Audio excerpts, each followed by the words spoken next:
Okay, welcome everyone to SEO Office Hours. My name is Michael Chidzey. I'm an SEO here at Good Signals. And part of what we do, along with special guests, are these office hour sessions where people can jump in and ask their questions around their website and web search. By the way, nobody here is in the hot seat and we might not know all the answers, but multiple heads thinking about a problem should help. We have a bunch of questions submitted already, as you can see, which we'll go through. But if there's anybody on the call that would like to ask any questions, please feel free to flag yourself in the chat functionality, which will be monitored. Also, there's usually SEOs on the call listening. And I think one of the best things about SEO Office Hours is everybody else sharing their perspectives as well. So feel free to share in the chat. Joe will be monitoring it and be summarizing as we go. And like every week, with me today is Juliana Turnbull, also known as SEO Joe Blogs. Morning, Joe. Hello, good morning. Hello, everyone. Welcome to another episode of SEO Office Hours. This is our 26th. Please let us know where you're dialing in from today. I think we already have people saying that they're dialing in from Cologne, also Barcelona, London, and a few other places outside of London. Sorry, Simon, I forgot where you are dialing in from. I know you told me before.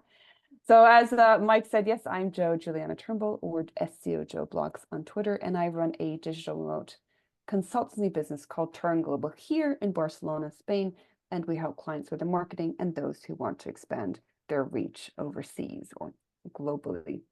And I also run two search events, Search London and Search Barcelona. And actually, we have our next in-person event, 17th, in central London. And I'll share a link in the chat later. I'm really pleased that we have Helen and Jandira here today to join us on SEO Office Hours. Helen is a senior SEO leader with a passion for building digital marketing teams and revenue through exceptional SEO strategies. She's also a seasoned public speaker and attendee of events within the SEO industry. And I last saw Helen speak at WTS Fest in March this year. She's a very good presenter and very funny speaker as well. She's also come on a few other shows that I've run, Turn Digi and Tea Time SEO. Thank you very much, Helen. She also writes outside of this, of course, for other well-known sites such as Search Engine Journal and Search Engine Land. So welcome, Helen, to the show today. Hello, thank you for having me. And I'll just share LinkedIn details here in the chat. And thank you very much, Jandira, for joining us today. She is an SEO testing consultant at Search Pilot, specializing in SEO A/B testing. Also a TikTok SEO expert. She's helped brands and creators rank for key search terms and increase page traffic. So do connect with her if you have any other questions around TikTok. She's conducted many insightful webinars and offers a free actual webinar on the Search Pilot website. So I will share those links with you later. And actually, she's having her Whiteboard Friday going live, on June 14th. So do stay tuned for that. Outside of that, she's written many different articles. She writes case study articles on the Search Pilot website and also on the Wix SEO blog. So thank you very much, Jandira, for joining us today. I'll share your details here in the chat. Thank you so much for having me. It's a pleasure to be here. And can people connect with either one of you about SEO questions, or in your case, Jandira, some TikTok SEO questions as well? Okay, great. Thank you. Back over to you, Mike. Oh, actually, just want to say hello to everyone joining us. Sorry. Simon, Preeti, Chris. Hello, Yogi, Veronica, Anna, Neil, Nishant, Brian, Titos, and Gatsby, who are joining us today. And hello, everyone, for joining us who are watching the replay. If you are enjoying the show, which I'm sure you will, click a like and subscribe to the Good Signals YouTube channel. Oh, and hello, Mary, just joining as well. Okay, back to you, Mike. Great. Joe, anything exciting happening to you this week? Did anything exciting happen? Actually, we were just talking about that. Actually, I want to give a shout out to Abera Jonathan, who has been a regular guest here. She organized Search African last week, and some people that are joining today went to the event last Friday. It was a fantastic conference. It was 100 people, I believe, attended Search African. So well done to Abera for setting that up and organizing it. And I also wanted to say I'm excited that Michael and I were featured on the Google Search Off the Record podcast. It went live yesterday. So we were interviewed all about SEO office hours, but also about communities. So why it's important to have different communities, why we should be supporting them, and how you can get involved in digital search communities. So link in the chat. Awesome. Let's get going. Let's get cracking. First question is quite a long one, so bear with. And sorry, I'm just letting somebody else in. Okay, I'm working as an SEO specialist for a university in Scotland. Among many technical issues I faced, one was not having any canonicals set up. The website has separate full-time and part-time course pages where 95% of the content is the same. So to avoid competition for the same keywords, what I've done is put rel canonicals in place from the part-time pages to the full-time pages to basically consolidate those signals. And I've also removed those pages, the part-time pages from the sitemap. On the actual full-time pages, which are the ones that rank, I've included the fact that we do a part-time version, and we also include part-time in the meta description as well. What's happened is that the part-time pages have dropped from the index, and we've seen a little bit of a boost on the full-time pages. What I just want to know is, oh, and also these part-time course pages are still available to users where they can access through internal links and so on. So what I would just want is your thoughts on this approach and what you think. Who would like to kick off? Oh, Helen, go. I'm happy to go second. No, go for it. Thank you so much. Interesting. Okay. I think the only way you're going to be able to tell whether this was the right move or not for your business, for your website, is to look at the lead. So, and also what the goals for the university. If the university no longer really cares that much about part-time programs, for example, then no harm, no foul, really. But if you are planning on a big campaign in the next 6 months whereby you're really going to push the fact that you have part-time courses, then this might not be the right direction to have gone down. So I would be looking at what's happened. Have you seen a nice increase in conversions off the back of the fact that you've seen higher rankings for those full-time courses? And does that outweigh the fact that you're possibly getting fewer conversions for the part-time courses? Are you getting fewer conversions for the part-time courses, for example? So that would, I'd look at it from a commercial standpoint. Are you achieving what the university is looking to achieve? If not, then this is possibly not the right route to have gone down. You might need to look at what you can do to rectify that. If I was starting right at the beginning, so if someone came to me and said, what should we do? I'm worried there's a bit of cannibalization going on. Firstly, what does Google think? Look at Search Console. What's Google selecting as the canonical for those pages? Does Google actually recognize them as two separate pages, or is it already suggesting that one is the canonical of the other? I'd look at how can you differentiate those pages further. So if actually you do still want to be getting a lot of traffic going to those part-time courses because it is important for the university, you do want to really be pushing those. And also there's a lot of search volume around that, and actually people are specifically looking for part-time courses, which is a very different user intent to full-time courses. If that's the case, then you may want to keep those as separate pages and try and differentiate them further. But really, as to whether it was the right move or not, it's been done. So you just need to look at actually, are you getting the results that you wanted? Are you getting an increase in conversions for full-time courses, even if it's at the expense of part-time courses? Does that matter that much? So commercially, has it been successful? Would be my first protocol. Great. Vera, do you have anything to add? Yeah, like bouncing off Helen, definitely from a commercial standpoint, you can review if that approach was the best way.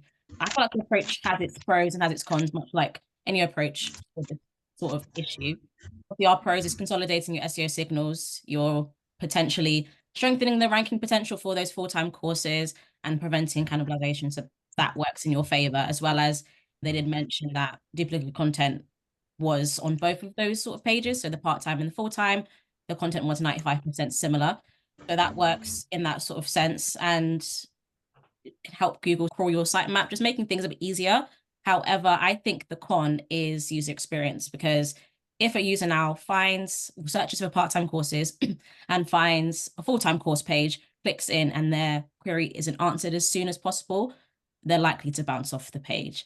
So let's make things easier for Google. Let's make things easier for the user. But obviously it's already been done. So I think going forward, just having a look at analytics, having a look and seeing if the current setup has improved your rankings, has improved traffic, has a positive feedback, commercially has improved the university. If so, let's just obviously leave it as it is. I think we can enhance internal linking. Let's make it more robust and more effective, have a nice, good CTA to those part-time pages just to keep things ahead above water. But obviously, in the other direction, if we do see a negative impact and a decline on your traffic, perhaps let's think about rolling that back. Let's think about removing the canonical tags and updating our sitemap. But the only way you will know which direction this has gone is looking at analytics. So it's already been done. Let's have a look at analytics. Let's see which direction it's gone in and make a plan following that. So that's the best advice that I could give. And Jandira, obviously SearchPilot does SEO testing. Is this the sort of thing that you would test? Is this, or no? Yeah, we could test something like this. So we have tests like canonicals, preventing cannibalization, doing pagination sort of tests, which I recommend, as opposed to rolling something out and you don't know which direction it's gone. It could have massively impacted your organic traffic. Let's just test that, because if we were able to roll that back by seeing this had a negative impact on organic traffic, this could prevent costs all over lots of different industries. So that's why I recommend A/B testing. It can be iterated, granted. We could roll a test out, we cannot do canonical tags, and we can see that it's had an inconclusive impact on organic traffic. We can then test something else. Let's add some unique content to part-time pages. Let's move elements around. Let's try different things out and just see which is the best approach by using data as opposed to using vibes, if anything. That's why I explain it. But yeah, that's what we do. That's a very good point. Yes, it's important to have the data. So without data, you're just another person with an opinion. Exactly. Those are really some great tips there. Actually, we have some interaction in the chat. Thank you, Simon. If the courses are fully booked, maybe don't worry about this. He raised another point, actually, that part-time courses are likely to have a more local market than full-time. So different marketing strategies are needed for both. And just one other thing that I would mention, which Jandira said too, is just, she talked about the internal linking, but what I would say is if you have a full-time course, just have at the bottom, oh, this is also available part-time, and be quite clear for how many hours it is. Because maybe the course might be the same. If it's obviously different, then you may look to think about creating that page, but it would be good if you could actually test it. I don't think we have any other questions around that. So thank you, Simon, for your comments on that question.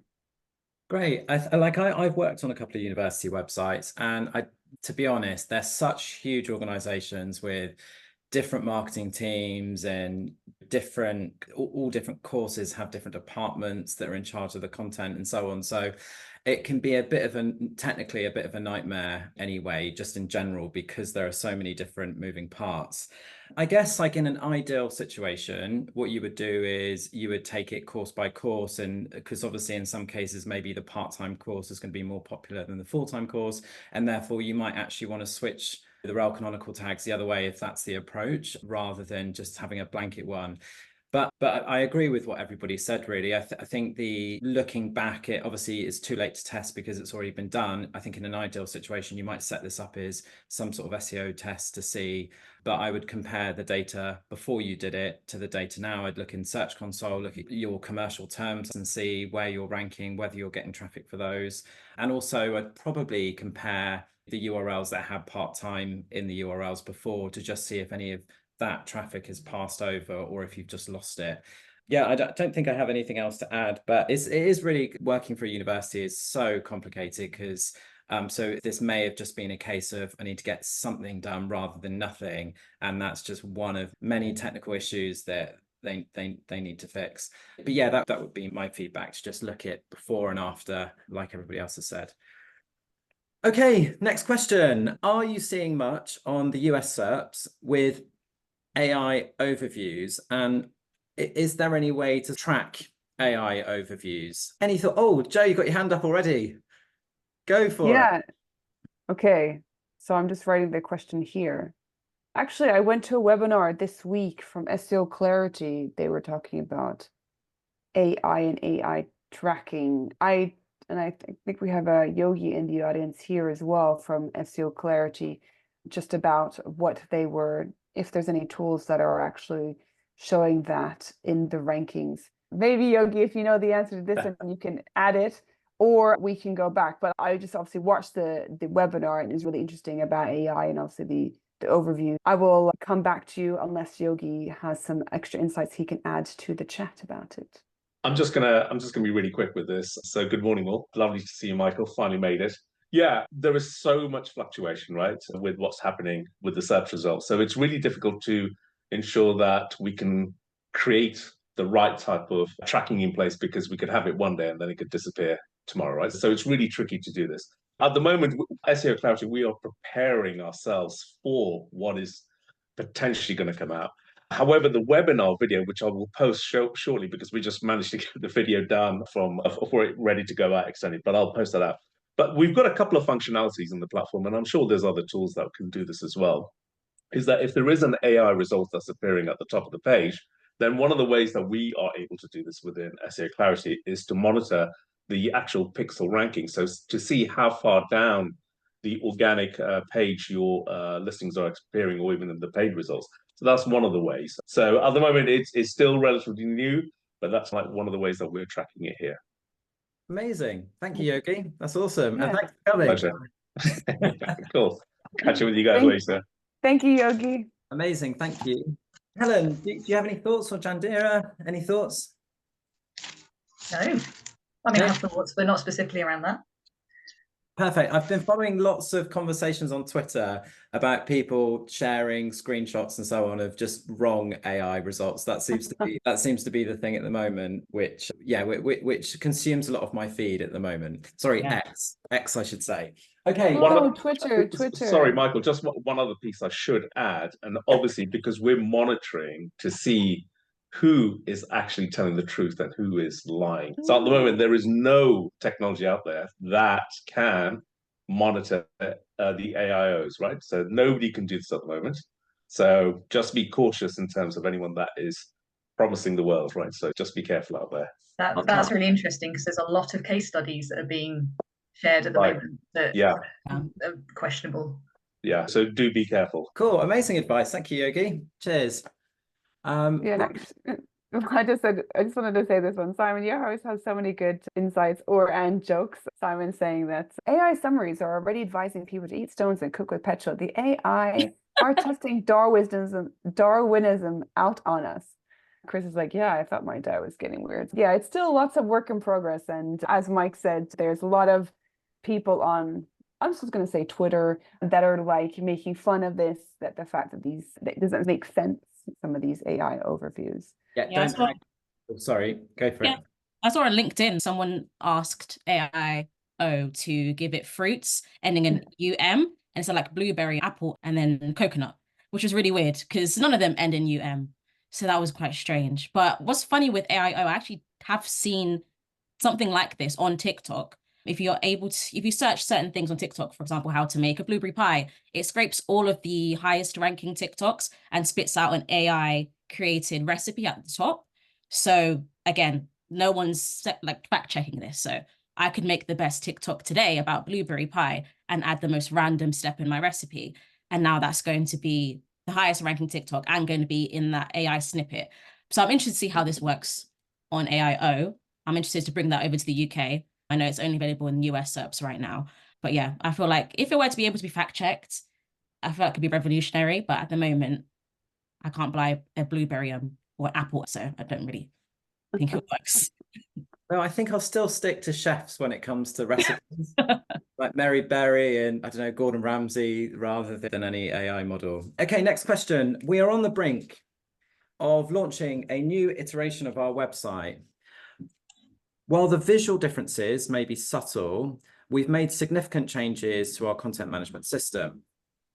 Once we go live, what should we prioritize for testing to ensure everything is working as expected? Who would like to kick off? Helen, go for it. I think you need to test everything that you put into your plan 6 months prior to having made that change. Because if you're only thinking about your testing plan once it's gone live, the chances are you've not actually planned out the migration as much as you possibly needed to. CMS replatforming of a website can be just as technically heinous as changing content or restructuring it.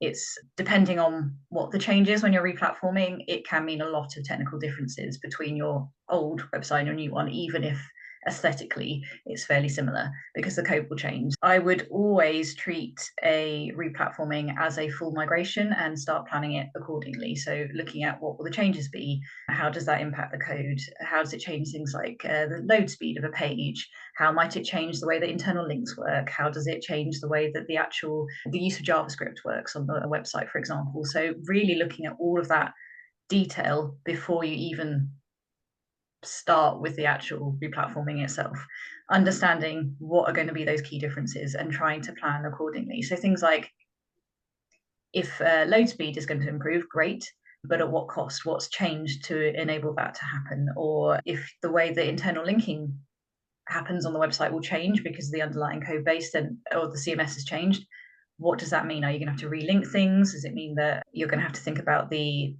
menu system, the changing navigation, etc.? So really planning all of this out in advance, and then that is what you will be testing when it goes live. So testing, has everything performed according to your expectations when you were back in planning stage?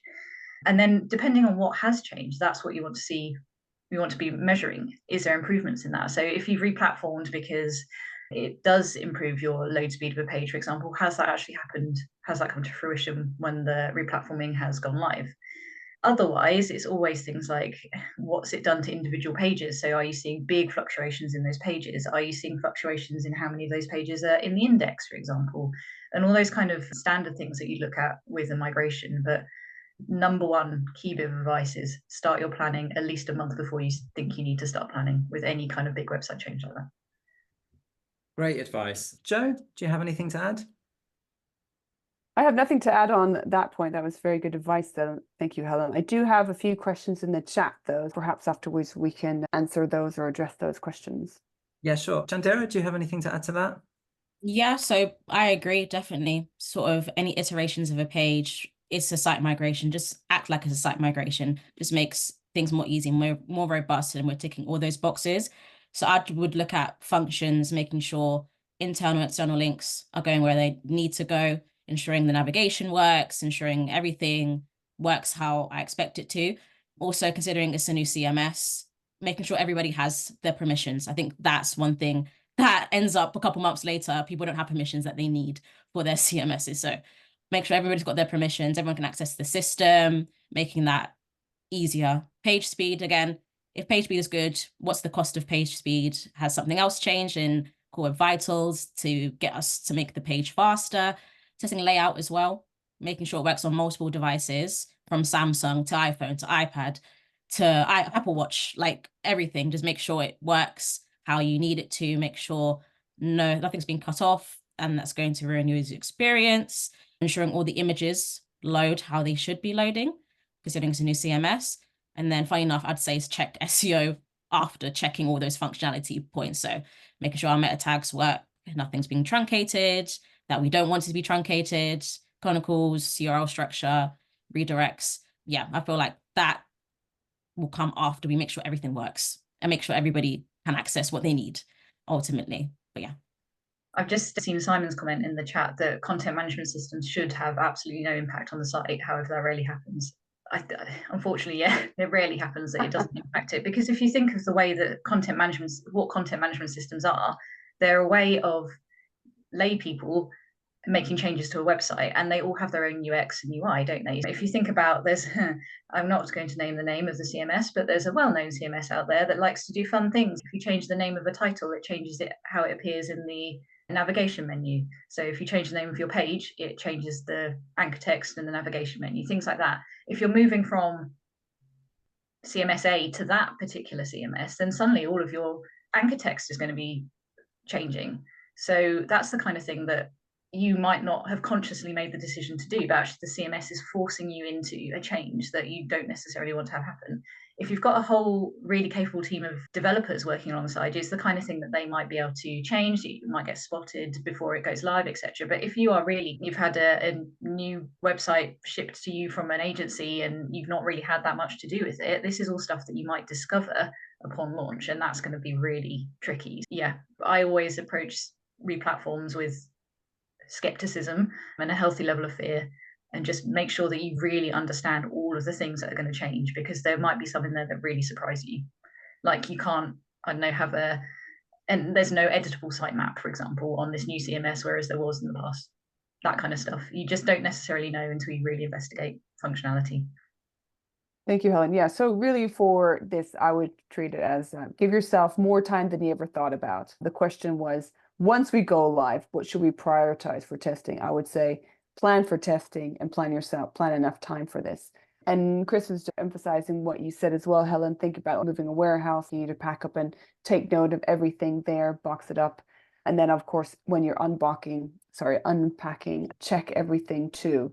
Helen, it sounds like you're speaking from experience. We can hear your pain, Simon says.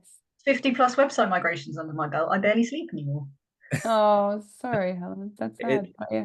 It is quite stressful doing a site migration, or it can be, particularly if you've not planned.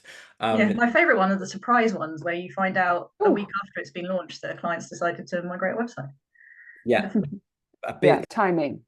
Been there too. I think one of the things with, I think Jandira's advice was really good about checking the functionality. And I think a lot of people spend their time in things like analytics and in crawl tools and so on, and not actually go through the website and just look at it and just make sure that everything is as it should be. So that would be my first thing, just to make sure you look through the site and make sure from that perspective it makes sense. Google Search Console, you won't get the actual data until a few days later or a day later. But what is quite useful is putting specific pages into the URL inspector and just making sure that canonicals are acting like they should for your kind of key pages, and looking to see what Google's seeing and things like that. So I would do that. Something else with changing CMSs is that sometimes they have they decide to give you different URLs and things like that. Different CMSs have these kind of patterns that they use for different URLs. And so what you want to do is make sure either your URLs aren't changing, or if they are, you need to make sure obviously redirects are in place. But that's something that often gets missed, particularly if you're moving from, say, something like WordPress to, I don't know, one of the other common platforms where you might not have categories anymore, for example, in your blog post URLs and stuff like that. And then the other thing that I think often gets missed is historical kind of redirects or historical pages. Just make sure that any redirects are moved over. And if there are any pages that were once upon a time really important, making sure that if they're not there anymore, they're redirecting to the correct places. Yeah, I think they're the main things. But you should have hopefully a staging version of the site that you can also go through and just look for any holes or any issues with the site. So you're not actually fighting fires on the day of launch. You're actually just making sure everything is working as it should. But the crawl tools are pretty good as well for picking up, like Helen was saying about if headlines are missing or if anything like that doesn't look quite right. If you've got the same H1 or the same title tag or something for every single page, that's quite an easy spot. Joe, you look like you wanted to say something. No, I was just saying there's quite a lot of questions in the chat. Oh, cool. Let's take one. Let's do it. Yeah, thank you very much for that very thorough response to that question. I think, there's lots of things to take away. But yeah, make sure that you do actually have a good tool that you can use. And also over communication is perfect. Tell everyone what's happening and give yourself enough time. So we have a few questions in the chat. Just first of all, someone said, how can I join and be a special guest? So I've just shared that. So anyone can join us. Just sign up to SEO office hours and message Mike. And we are taking guests for July, August, and maybe we haven't had an end date for our SEO office hours. So Brian, please, not yet. So Brian, just share that link. And also he's asking, what are the best SEO practice for a B2B tech company? So that one is a bit of quite a broad question, but if you wanted to send us maybe more with some context, please do that. And then we can answer it next week. You've also said that you're an SEO intern at the B2B tech company. If you're an intern, ask lots of questions to your colleagues and the people that you're working with. It's totally fine to do that, because you're not expected to know everything. And if you've had, I think you're asking another question around, our website's been receiving a few visitors over the past month, and most of our pages are not indexed. So this one, actually, if you could actually email Mike and myself, we can go into a bit more detail, because it's difficult at this stage to think, why are some pages not indexed? It might be because they've blocked them in the robots.txt or in the sitemap. But Mike, looks like you want to say something. Yeah, I was just going to say, if you can share a URL, we have on the form on the site that you can keep it just between the people on the chat here. But it will be really helpful to give us that context, because then we can have an actual look at the site for you and see if there's any actual issues to help with that specific problem. So the more context, the better. Yeah, so please, we'll look forward to hearing from you, Brian.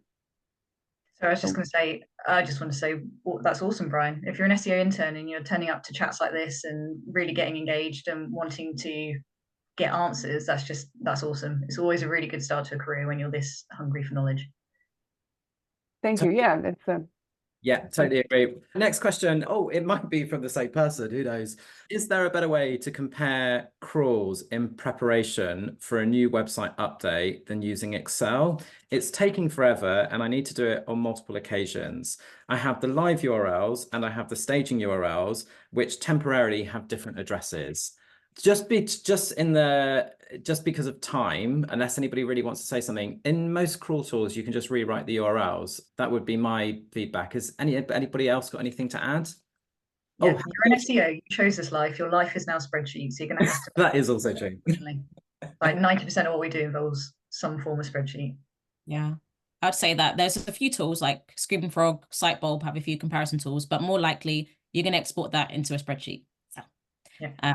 Just and then find and replace in Excel so that your URLs are back to what they should be. That makes it easier.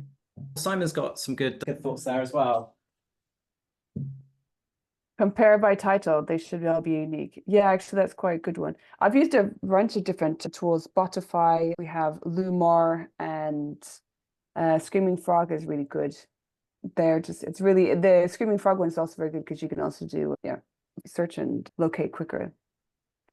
If you're looking to long-term speed up the process, potentially look into working together as a team to make a Python script, a bit more advanced, a bit more complicated. But if this is something that you're doing on a regular basis and you want to streamline the process, perhaps look into automating a script for it. Perfect. Okay, next question is quite similar to the actual question that was asked in the chat, which is, we're a startup aiming to shake up an established industry. How can we ensure our launch is a hit and that we immediately rank for key terms? Who would like to kick off? Helen, go for it. Okay, I'm just writing the question here so everyone can see this.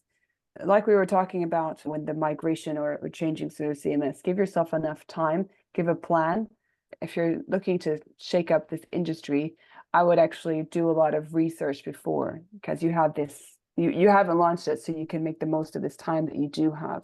So find out what the competitors are doing, see if there's a gap. You can use tools to find a content gap analysis. You can also see what they're doing wrong, how you can improve on that. And also then go back and make your plan to, okay, what are our key pages? What are our key USPs on these pages? And then you can always back up with data. Is there something that the competitors are not doing? Use your blog as a resource, structure your content in pillar pages and topic clusters, and have these as studies where they can get picked up by other sites, which then get you backlinks and coverage to your site. So there's a lot you can do for that, but just give yourself more time than you thought you would need, and give yourself enough time to then be able to involve other stakeholders and other people in the business. I would add to that and say, if you're really wanting to start ranking first straight out of the gate, so as soon as you launch a website, then your only real option is to probably make a deal with the devil, because that's the only way it's going to happen. So demonology is your one option, but otherwise around that, I would look at actually resetting expectations, because you're not going to rank first unless it's for a term that you're just not going to rank first, not straight out of the gate, not within a month of launching a website. It takes time. It does. It's not to say you can't rank, but just really consider the expectations of those stakeholders around you, because you don't want to set yourself up for a fall. Basically, you want to help them be aligned with what's realistic. And just another point, if you're disrupting an industry, then there's chances that you might be looking to go after keywords that people aren't actually searching at the moment. So what does disrupting the industry mean? If you think about things like when Uber came in with Uber's disruption of the taxi market, or Peru and upending how deliveries of food happen, that people change the way they search for stuff because the brand is forcing them / allowing them to do that. So if you're really disrupting an industry, people might not know to search for what you're offering. So I'd really look at it in conjunction with other marketing channels, because there could be a whole brand awareness piece that has to happen first. And if you're thinking or expecting a lot of your traffic to come through search, if it's truly disrupting the industry, then that might not happen straight away. And if it's not disrupting the industry enough that all of that kind of brand preparation stuff has to happen, then chances are you're not going to be ranking first, because you're going to have a lot of established competition. So I'd really look at what do you mean around disrupting the industry and setting those expectations accordingly. Great. Thank you, Helen. Nice. Jandira, do you have anything to add? Yeah, exactly how Helen said it. She said it nicely and beautifully. It's unlikely to rank for those keywords. But if you are disrupting an industry, you're in a whole different ocean to where your competitors are. So having those gap analysis, finding that gap and finding a whole new way to create your whole new trends. If you've already got that in your back pocket, then you already know that you're going to be ranking for different sort of keywords, longer tail keywords that, for example, like Airbnb, when they first came out, there's whole new search terms now when I'm looking for Airbnbs as opposed to when looking for a hotel. I think encompassing everything, you're going to have to incorporate the wider marketing team to really disrupt the market. So supporting them with any social media promotion, PR efforts. But if a majority of your traffic is coming from search, then I think planning, restructuring to actually make that impact that you're planning to do. Thank you. We've got some great comments also in the chat. So Simon was saying that paid adverts will get you to the top of the SERP immediately for launch. Advertise as many channels as you can afford to. You don't want always to be dependent on your organic anyway. Chris is just saying that although SEO is a marathon, PPC is a sprint. So again, plan some PPC campaigns. And if you're taking on businesses with deep pockets, you need to definitely strategize out flank before they see you come. Yeah, to strategize to outflank before they see you coming. Okay, so basically make sure you plan, have a strategy, and then you can hopefully win above the competitors. So yeah, so we've got a couple of questions from before. So maybe afterwards we can, after this next question, Mike, we can go back to the ones in the chat. Yeah, sure. I agree with what everybody said, to be honest. About just resetting expectations, and that particularly if it's a competitive marketplace, it's going to be very unlikely that you're going to getting any clicks or ranking in those top positions for really competitive terms. If when you say key terms you mean your brand, then I would do lots of sort of brand activity to try and make sure that your brand is there when people are searching for it. But if you're looking at, I don't know, you want to rank for car insurance, I think it would be quite rare for somebody to rank number 1 or number 2 for something like that straight out of nowhere. I think if this was me and I was working on this project, I would probably be thinking about, a bit like everybody else, other marketing activities, but also things like strategic partnerships. So seeing who else might be ranking. So if there are magazines ranking for some of these, maybe trying to speak to the journalists and try and get them to try out your product or service and that sort of stuff. But I think realistically, it's like Chris was saying in the chat, SEO takes time and it's just not an overnight thing, unfortunately. And so actually, I think it would just be a waste of time, energy, and so on, really focusing on those terms that you're trying to rank for if they're really competitive. And instead, you're better off taking a step back and thinking about the things that you can do from a content perspective to make you stand out from a branding perspective, or look at other channels, like Simon was saying, with something like PPC, that if you've got money to spend and you want to get in front of people, even though it's called SEO office hours, I think in this case, I would probably do a lot of learning from AdWords. But yeah, SEO is a long game. It just needs to be, and also what I found is when people set up websites and launch, they often change things as time goes on. So whatever you're about to do will probably be very different in a year's time. So I would just focus on whatever you're publishing, just do a really good job of it, and try and let people know, whether that's through your social media channels, but also get in front of influencers to try and get them to share it. But yeah, I think it would be, if you do manage to rank in really top positions, please share it with us. And so we will analyze to death what you've done, because that would be great. Joe, you said there's other questions. Yeah, just a couple of questions, really. There was one really about AI. I just wanted to clarify that, asking, are AI writing tools, I think it means you saving time for guest posts, and are there any writing tools that save you time regarding guest posting, so backlinks and SEO? There's some AI writing tools. There are some companies that offer content briefs. For example, InLinks, they do content briefs, and they scrape the SERPs and they show you what topics people are talking about, and they can help you actually write that brief. So I would recommend InLinks. We also have a question from Mayor about what SEO blogs can help enhance your content marketing strategies. I'm going to say that there's a lot of newsletters that I read, like SEO FOMO, the Women in Tech SEO newsletter, and also Nikki Halliwell writes a newsletter as well, and they share what other people are writing about, and it covers lots of different sites, so you don't need to be always going to different websites. So I will share that as well in the chat. And I think we just have another one from Gatsby about, does Google Search Console show internally linked pages if they were submitted in a sitemap and in Google Search Console individually? Google Search Console does show internally linked pages if they can be found. But if they're not in a sitemap, it may take longer for some of those pages to be discovered. I would also use other tools such as I mentioned, InLinks. You can do InLinks for an analysis of your internal links. And also Screaming Frog 2 does an analysis of your internal links. So do try those as well. And I'm just looking to see a few other ones. Okay, so just one last one. How can we manage expectations about ranking with minimal content, and why it's necessary to create extensive content and maintain a blog, even if it's not directly generating leads or sales? This actually links to some of the other questions that we've had on SEO office hours, showing like, what is the value of SEO? Why should we be doing it? Because we're not generating this much. We're not generating the sales.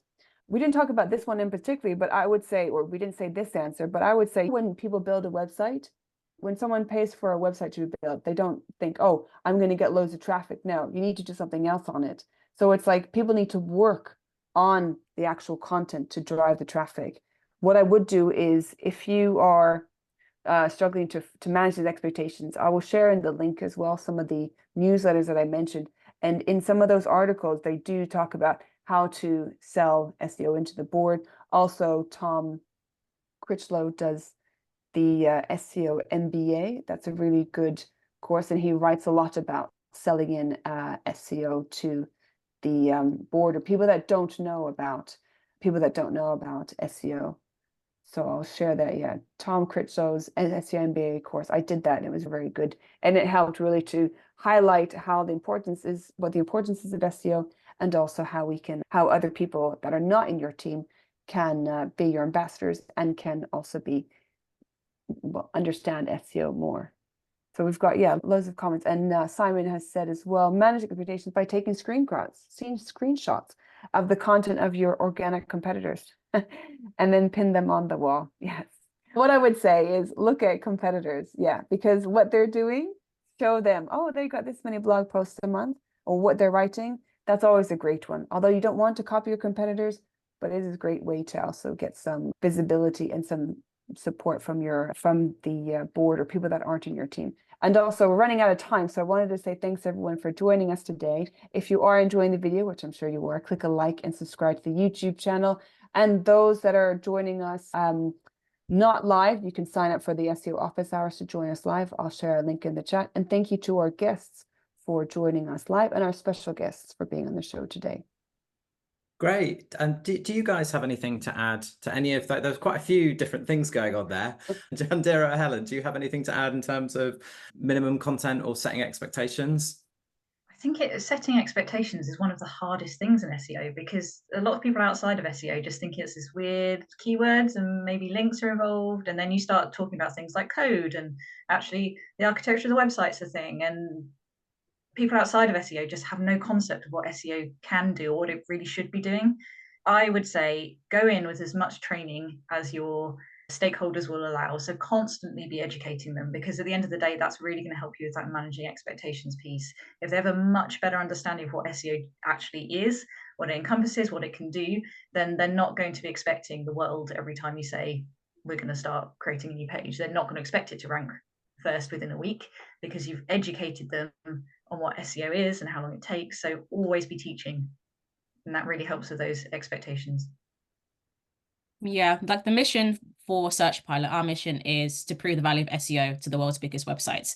And we do that with data. So data can definitely support you with proving the value of SEO and proving why it's important, because there's only so much that you can say in regards to competitive analysis. But ultimately, if you are working with larger websites, they want to know about leads, they want to know about conversions. So if I'm whittling on about traffic, what's that going to mean to them? So if you're able to show data and able to show how that can convert to money, that can help you support your case a bit better. So something like an SEO A/B test, something like a before and after test, something like just any sort of data that you have can definitely give you a boost with trying to prove it.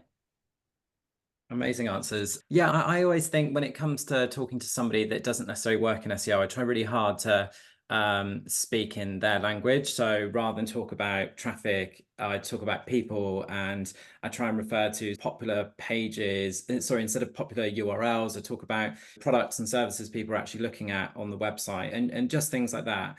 I think with that particular example where they've got minimum content, I'm guessing that it's a case of when they invest in stuff, it's going to be that the expectation is it's going to work. And what I would say is, I always try and think in this situation, can we do stuff that we could also reuse for other channels and just give it the best possible opportunity? So if I'm creating blog posts, for example, could we turn those into presentations that people could give? Could there be some research in there that could be used for interviews or could be used for press and so on? So anything you do, just try and think of ways to really maximize it. Can this be broken up and put on social, that kind of stuff? Great. Okay, so we have 8 minutes left. I want to fit in our regular question at the very end, but let's just try and do one last one. I'll try and find one which isn't. Sorry, we've got so many this week. Sorry, we will get through them next week if we don't this week. Okay, let's go with this one. So how much does your domain matter regarding SEO and to the build-up of your website? So I'm assuming that means the actual domain name, or maybe it means the current strength of the domain. I'm not sure. Who would like to kick off? Go for it, Jandira. This is a good one because I found quite a good example. For example, B&Q, everyone's familiar. If in the UK, B&Q is a DIY and hardware store. I'd like to explain their domain is diy.com because if I'm not mistaken, you can't put an ampersand in your URL, but they knew the importance of having B&Q somewhere within the domain because most people will search up B&Q.com. So they do have a redirect from B&Q.com and B&Q.com to diy.com. If they missed out on that opportunity, that could have massively impacted site authority. So I think it's important to have a domain name that reflects your brand identity, something that's easy to remember. diy.com is still within the industry of DIY and hardware, and something that's always going to align to your long-term business goals. So don't choose a domain that might not match up to what you're planning to do in the future. If you change your products, if you change your services, it might not always match over. I think choosing a domain name, you need to be thinking prior, you need to be doing some planning, you need to really brainstorm ultimately what you're trying to do. Obviously we're talking about domain names here. That's what advice I can give. Amazing. Helen, do you have anything to add?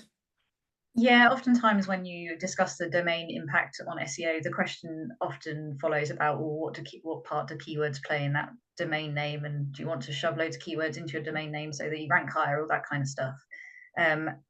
And I would say that I personally don't see there's a huge amount of benefit of you trying to cram keywords into your domain. I think there could be an associated benefit of having keywords in your domain by virtue of the fact that if people are linking to you, it might get the keyword into the anchor text because they're linking to your domain. But I feel like it's very tangentially beneficial. So I would very much agree with Jandira and look at actually what is this for your brand, not what impact is it going to have on SEO, other than perhaps do consider what's the competition like. So maybe look at branding in general. If you're starting a company and you're looking to choose a brand, just search around that name and just see what the competition is. Are you going for a really competitive brand name already? In which case, actually, maybe if you don't want to be fighting someone else for the top slot on for your brand search, that's just not ever going to be fun. So yeah, look at it as a holistic piece around branding rather than necessarily an SEO thing. Great. I agree. I think this is more of a branding question than an SEO, but just double check, like you said, that whatever the options are, what you don't want to do is be bottom of a page for your brand.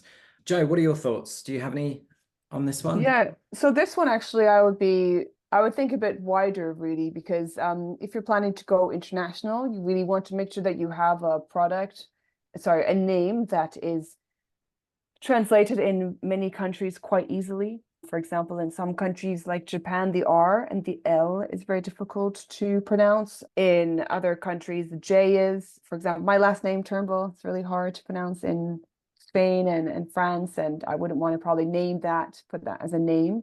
So it needs to be something that's really easy to pronounce, and also that doesn't mean something negative. So I don't know if it was Chris or Simon that talked about the Nova Vauxhall car before. Okay, Simon's nodding. So yeah, yeah, hi, sir. That means don't go in Spain. I would really it comes back to branding, but if you're thinking about international, make sure you think about what that term means in different languages. Amazing. Unless, is there anything in the chat, Joe, before we jump on to the last question? No, I don't think so. Just a few jokes.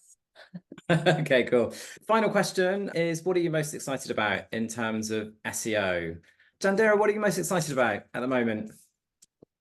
I'm just excited about SEO altogether. I'm definitely excited about AI, as not niche, but as cliche as it is.